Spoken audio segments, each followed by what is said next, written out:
Jóvenes y señoritas, muy buenos días.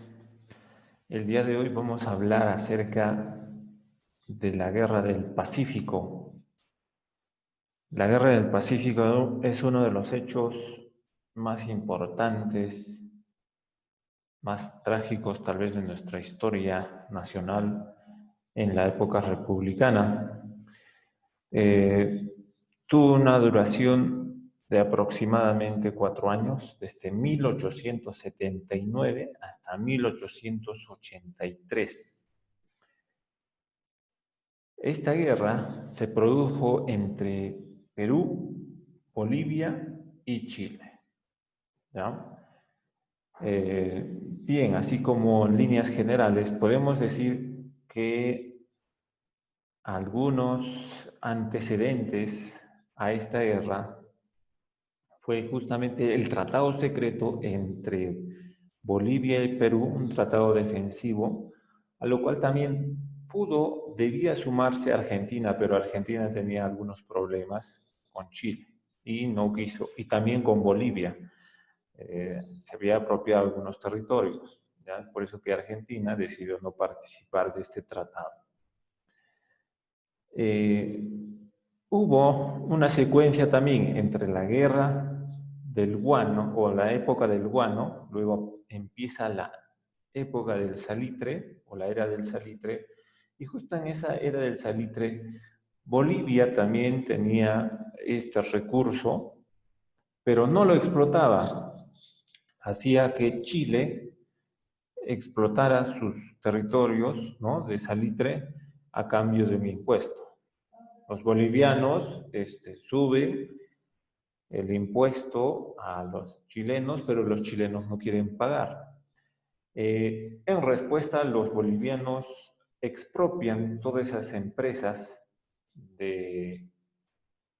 chilenas, pero Chile en respuesta le declara la guerra a Bolivia y por ende luego a Perú. Perú en un inicio quiere ser un país neutral, pero Chile le encara y luego le declara pues la guerra a, a Perú. Entonces vamos a ver ahora las causas. ¿Cuáles fueron las causas de la Guerra del Pacífico? Uno es la ambición expansionista de Chile, de querer incluso renunciar a un territorio, darle a Argentina a cambio justamente de que no le haga problema y pueda afrontar para expropiarse esos territorios mineros, ¿no?, de la zona de Bolivia y también de Perú, ¿ya? Y también es apoyado por capitales ingleses. Otra de las causas es el tratado secreto de mutua defensa entre Perú y Bolivia, firmado en 1873. Las ambiciones de la oligarquía chilena, ¿no?, por querer la riqueza salitrera de Atacama y Tarapacá, propiedad de ese entonces que era peruana. Las pretensiones también de la oligarquía peruana, por expropiar también territorios salitreros a los capitales ingleses, y por eso los capitales ingleses también apoyan a Chile, ¿no? Estamos hablando de los civilistas, ¿no?, con Manuel Pardo, etc.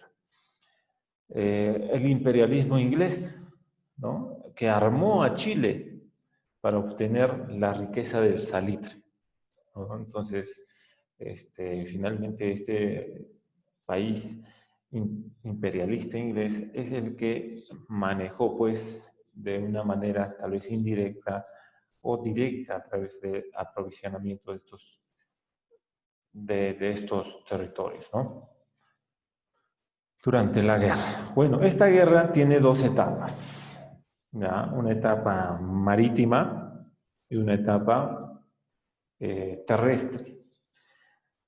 Entonces, a la etapa marítima también podemos llamarlo como campaña marítima, ¿ya? Pero vamos más o menos al inicio, cómo empieza. Casi todas las guerras empiezan con un pretexto. El pretexto, en este caso, ya, esa chispa que hace explotar la guerra, es el impuesto de 10 centavos que realiza ese aumento, ¿no? Como hemos dicho, en este caso el presidente boliviano Daza, ¿no? Para cobrarle más a la compañía de salitre de Antofagasta, propiedad chilenas o de capitalistas chilenas. Los chilenos no quisieron pagar, ¿no? Y estuvieron protegidos por su gobierno. Luego, el 14 de febrero de 1879, Chile invadió Atacama, territorio boliviano, ¿no? E inició la guerra con Bolivia. Perú envió a un diplomático, ¿no? Quería apaciguar, ¿no? Los peruanos. No nos convenía que existiera una guerra porque incluso estamos en crisis económica.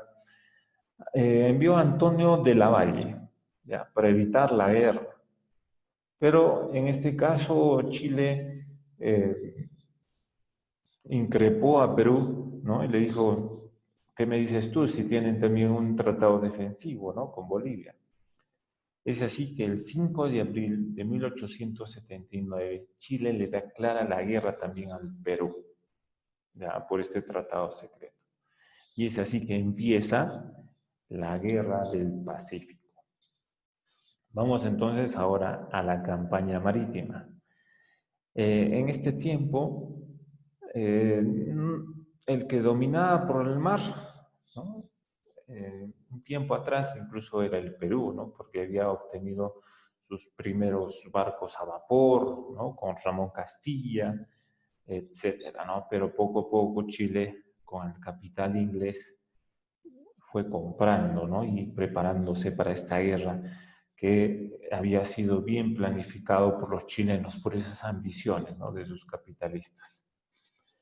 Entonces, podemos decir que el Perú tenía los blindados Huáscar y con Grau, ¿no? Miguel Grau como almirante, y el otro blindado, la Independencia, ¿no? Que era nuestro mejor barco, al mando de Guillermo More. Teníamos la corbeta Unión con Nicolás Portal, pero más era para llevar pasajeros, ¿no? No era tanto para una guerra. Los monitores Atahualpa, Manco Cápac, ¿no? Que eran muy antiguos, ¿no? Igual estaban así de pantalla, no servían mucho para la guerra. Teníamos algunos cañones como el Pilcomayo, ¿no? Que tenían que atacar desde tierra, ¿no? Luego estaban los blindados, pues, en este caso del lado chileno, los blindados Cochrane, el Blanco Encalada, ya, que eran muy superiores, ¿no? Más modernos a los peruanos. Luego están las corbetas Chacabuco, el O'Higgins, los buques La Esmeralda, la Covadonga. O sea, nos llevaban una superioridad en cuanto a, eran más modernos, eran más numerosos, ¿ya? Bien, entonces se dan dos batallas importantes en esta guerra. Se da el combate de Iquique y el combate de Angamos, ¿no? El combate de Iquique fue como una victoria, pero perdimos a nuestro primer barco. Al empezar la guerra, el presidente Manuel Ignacio Prado, ¿no? Ordena que los barcos vayan a romper los bloques chilenos, ¿ya? Y hemos dicho que este presidente luego se va, ¿no? Al extranjero. El monitor Huáscar, con Grau a la cabeza, espolonea la Esmeralda, es decir, lo hace hundir a este barco chileno llamado la Esmeralda, que estaba al mando de Arturo Prat, ¿no? Que era luego incluso va a darle el pésame, ¿no? A su esposa de este capitán. Entonces, esto lo hundió el 21 de mayo de 1879, ¿no? En en mayo se dio este combate. Pero el otro barco peruano, que era nuestro mejor barco, la Independencia, al mando de Federico More, ¿no? Guillermo More, persigue a un barco que no era ni importante siquiera para los chilenos, ¿no? El Covadonga, ¿no? Pero en ese afán de persecución, el barco, la Independencia, se encalla, o sea, choca con algunas rocas submarinas, ¿no? Malogrando, atrofiando nuestro mejor barco.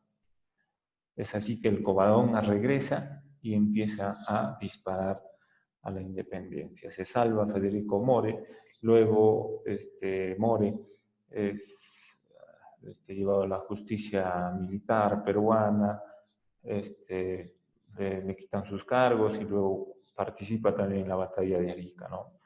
Entonces, ahí podemos decir que hemos perdido nuestro mejor barco, ¿no? Para algunos, digamos, hemos ganado esta batalla, pero no podríamos decir que ganamos la batalla, ya que perdimos nuestro mejor barco, ¿no? Bueno, a Miguel Grau se le conoce como el Caballero de los Mares porque también apoyó, aportó a que existiera, pues, digamos, su afán de consideración para con el enemigo. Le decía que a la viuda de Prat le lleva todos sus uniformes, sus restos, con una carta de pésame, ¿no? Luego están las correrías del Huáscar. En las correrías del Huáscar vemos que durante 5 meses nuestro único barco, llamado el Monitor Huáscar, al mando de Grau, empieza a atacar, aparecer, ataca y luego desaparece, ¿no? ¿A quiénes atacan? A los chilenos, ¿no? En este caso los bolivianos no tenían ni siquiera barcos, ¿no? Entonces, más era el Perú, y con un solo barco, ¿no? Pudo inquietar a las fuerzas chilenas, ¿ya? Es por eso que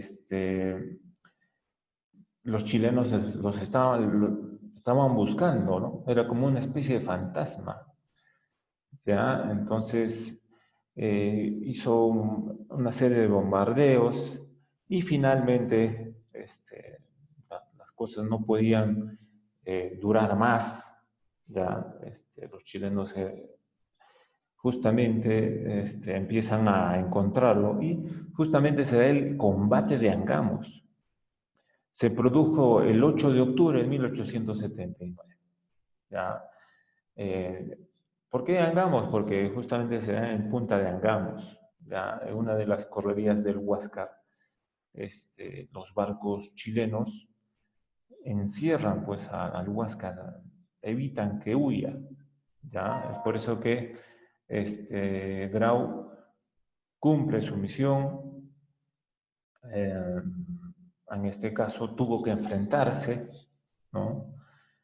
Y a varios barcos, ¿no? Chilenos. Es así que cuando estaba pues en el balcón, ¿no? donde dirigían los capitanes, estaba Grau ordenando, digamos, el ataque a los chilenos. Uno de los cañones chilenos justamente da pues en ese especie de balcón y se hace polvo, ¿no? Desaparece incluso, ¿no? El cuerpo de Grau, y así sacrificó su vida, ¿no? Por la patria. Luego cayeron poco a poco, ¿no? En grados militares, ¿no? Estaba Diego Ferre, luego Elías Aguirre, Enrique Palacios, Melitón Carvajal, y ya el último oficial llamado Pedro Garezón es el que dispone mejor, en vez que nos atrapen, hundiremos con nuestro barco el Huáscar. Pero los chilenos no van a dejar eso, abordan el Huáscar y lo tienen hasta ahora incluso como trofeo, ¿no? Y de esa manera podemos decir que termina la campaña marítima del Huáscar, ¿no? O la campaña marítima, la etapa marítima, la primera etapa, que lo perdimos. Luego se viene la etapa terrestre y eso lo estaremos viendo a la siguiente sesión.